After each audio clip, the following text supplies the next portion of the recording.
the revelation of Jesus Christ. He received this revelation from God to show his servants the things which must soon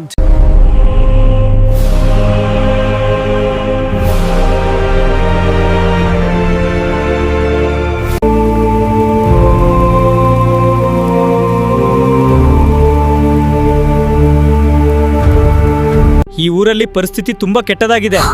ಎಲ್ಲ ಕಡೆ ಗಲಭೆಗಳಾಗಿವೆ. ಹೌದು, ನಾವೇನಾದ್ರೂ ಮಾಡಬೇಕು. ನಾಯಕ ರಾಜನ್, ನಿಮ್ಮಲ್ಲಿನ ಸತ್ಯವನ್ನು ಎದುರಿಸಿ. ಸತ್ಯವು ಬಡವರ ಕಣ್ಣುಗಳಲ್ಲಿ ಮಾತ್ರ ಅಡಗಿದೆ, ಮರ್ಯಾದೆಯಲ್ಲಿದೆ. ನೀವೇ ನಿಮ್ಮ ಉತ್ತರ. ನಿಮ್ಮ ಹೃದಯದಲ್ಲಿ ಸತ್ಯವಿದೆ. ಪಟ್ಟಣದಲ್ಲಿ ಅನ್ಯಾಯ ಹೆಚ್ಚುತ್ತಿದೆ. ಬಡವರಿಗೆ ನ್ಯಾಯವಿಲ್ಲ. ಸತ್ಯಕ್ಕೆ ಬೆಲೆ ಇಲ್ಲ. ಒಂದು ದಿನ ಸುದ್ದಿ ಹರಡ್ತದೆ, ಯೇಸು ಬರ್ತಿದ್ದಾನೆ. ಯಾರೋ ಬರ್ತಿದ್ದಾರೆ, ಬದಲಾಗ್ತಿದ್ದಾರೆ. ಹೌದು, ಅವನು ಬದಲಾಯಿಸ್ತಾನೆ. ಯಾರಿವರು? ಅವನೇನಾ? ಹೋಗ ಅವನ ಹತ್ರ. ಆತನು ನನ್ನನ್ನು ಗುಣಪಡಿಸಿದನು. ಇಲ್ಲೇನ್ ನಡೀತಿದೆ? ಜನರು ಭಯಭೀತರ ಇಲ್ಲಿ ಮಾಡ್ತಿದ್ದಾರೆ. ಕನ್ನಡ ಭಾಷೆ ತುದುವವನಿಗೆ ಆಹಾರ ಕೊಡುತ್ತಾನೆ, ಅನ್ಯಾಯಗೊಂದವನ ಪಾರ ನಿಂತು ಹೊರಡುತ್ತಾನೆ, ದ್ವೇಷದ ಮುಂದೆ ಕ್ಷಮೆ ತೋರಿಸುತ್ತಾನೆ. ನೀನು ಯೇಸುವೆ? ಯೇಸು ಒಬ್ಬ ವ್ಯಕ್ತಿಯಲ್ಲ, ಯೇಸು ಅಂದರೆ ಪ್ರೀತಿ.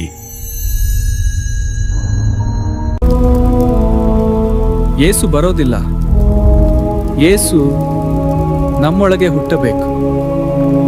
ಪ್ರೀತಿ, ದ್ವೇಷ, ಕ್ಷಮೆ, ಪ್ರತೀಕಾರ.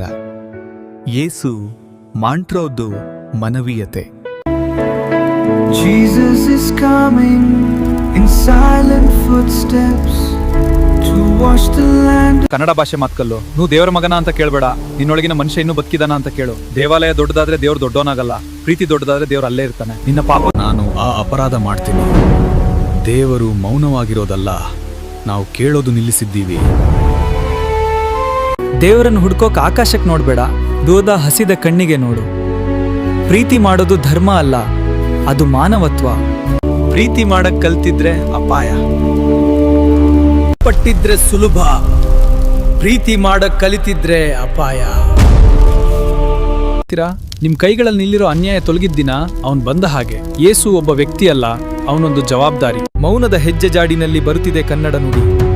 ಪ್ರೀತಿಯ ಕೈಗಳಲ್ಲಿ. Kannada language talking what Jesus standing my fear. There is no David, no fear. Jesus is coming in silent footsteps to wash the land. ನೀನ್ ಯಾರ್ತಂತ ವಿನೋದ್ ಕೇಳಿದಕ್ಕೆ ನಾನು ಯೇಸು ಸ್ವಾಮಿ ಶಿಷ್ಯನು. ನೀನ್ ಯಾರು ಅಂದನು? ನಾನು ಯೇಸು ಸ್ವಾಮಿ ಶಿಷ್ಯನೇ ಸಹೋದರ. ಯೇಸು ಬರ್ತಿದ್ದೇನೆ. ಅಯ್ಯುದು I am bringing various armies